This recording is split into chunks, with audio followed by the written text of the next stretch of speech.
हमने पहले भी कथा में निवेदन किया है, आज फिर से कर रहे हैं कि आज भौतिकता के बढ़ने से हम सबके मन में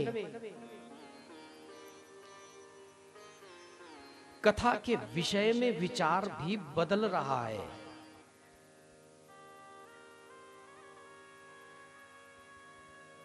अधिकांश लोगों के मन में कथा की जो पिक्चर बन गई, हमारे मस्तिष्क में जो चित्र बन गया कथा का, मुझे लगता है वो थोड़ा त्रुटिपूर्ण है। और इसमें जहां तक वक्ता लोग जिम्मेदार हैं, उससे अधिक आयोजक लोग जिम्मेदार हैं। जय श्री कृष्ण बोल। क्योंकि आयोजक चाहते हैं कि कथा कम हो और संगीत ज्यादा हो। क्या मैं असत्य बोल रहा हूं? जय श्री कृष्ण बोल। हमारे मन में ये भ्रांति बन गई है, ये हमारा मानसिक ऐसी महत्वाकांक्षा बन गई, ऐसी आकांक्षा बन गई, ऐसी सोच बन गई हमारी। मेंटली प्रिपेयर होकर के हम लोग आते हैं कि कथा होगी तो नाच गान ही होगा। बस नाच गान को ही हमने कथा समझ लिया। बहुत बड़ी विकृति आ रही है सनातन में, बहुत बड़ी विकृति आ रही है। अगर समय रहते इसको संभाला नहीं गया, इसको दुरुस्त नहीं किया गया, तो न जाने सनातन कहां जाएगा। आज कथा केवल नाच गाने के लिए होती है, मैं कह सकता हूं। जय श्री कृष्ण बोल। या तो लोग दिखावे के लिए करते हैं कि मेरे पास पैसे अधिक है तो मैं दिखाऊंगा कि कैसे कथा होती है। अगर नाच गाना नहीं हुआ, माताएं कभी नाची नहीं, शाम को जगराता नहीं हुआ, जागरण नहीं हुआ, बोलेंगे कथा ही नहीं हुई।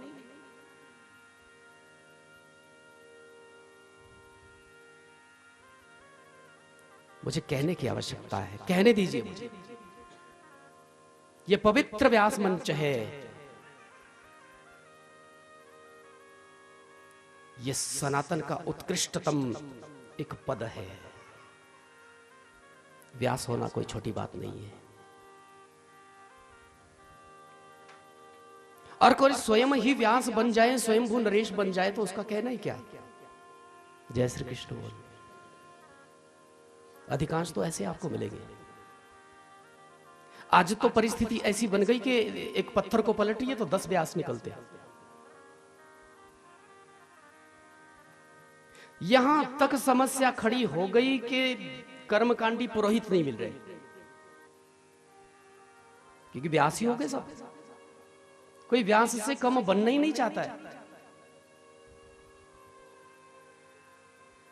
कैसी कैसी विकृतियां आ रही हैं सनातन में।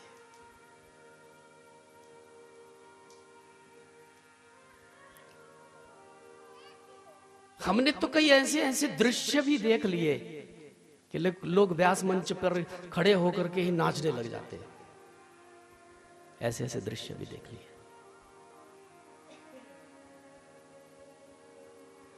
कथा तेरा नृत्य करवाती है, लेकिन तुझे भीतर से नचाती है।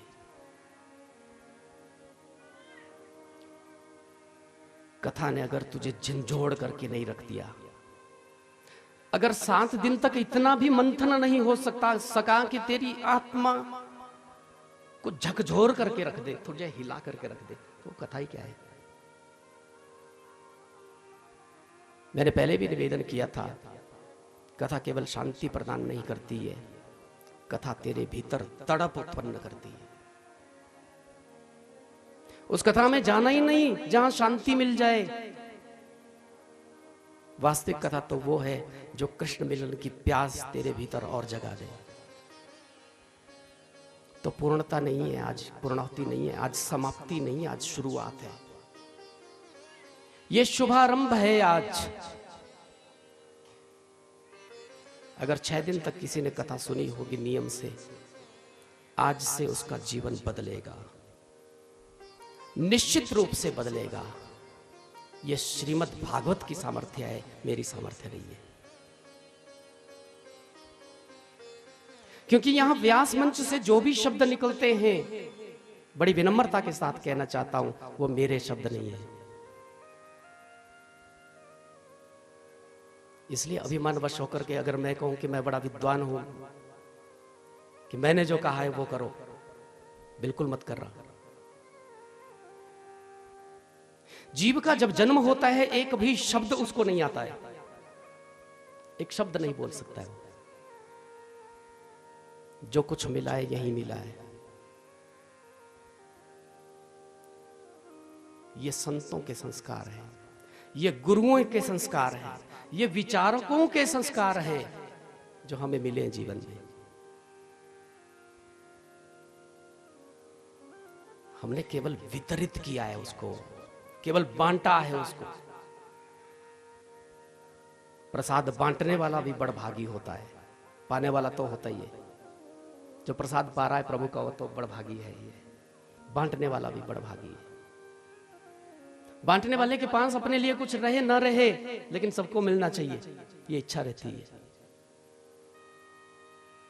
प्रेम से कहिए जय श्री कृष्ण। हमने जो बांटा होगा 6 दिन तक, मुझे पूर्ण विश्वास है आपको बहुत अच्छा लगा होगा, और अच्छा नहीं लगा होगा बीच में तो छोड़ देना। प्रेम से कहिए जय श्री कृष्ण। जो प्रसंग, जो शब्द, जो सूत्र आपको अच्छा लगा होगा भागवत में इस 6 दिन की कथा में, उसको अवश्य पकड़ना, अपने जीवन में उसको अप्लाई करना। सूत्र को याद करके कुछ नहीं होगा, उसको अनुप्रयुक्त करना पड़ता है, उसको अप्लाई करना पड़ता है जीवन में। जब तक उसको अप्लाई नहीं किया कुछ नहीं हो सकता, रौनक मेला रह जाएगा, इससे अधिक कुछ भी नहीं। लोग कहेंगे 6 दिन 7 दिन बड़ी अच्छी कथा हुई, चल चौक में बड़ी रौनक मेला लगा। ये रौनक मेला है ही नहीं। It is not entertainment but enlightenment. ये तेरी आत्मा को प्रकाशित करने वाला अध्यात्म दीप है। श्रीमद् भागवत अध्यात्म दीप है।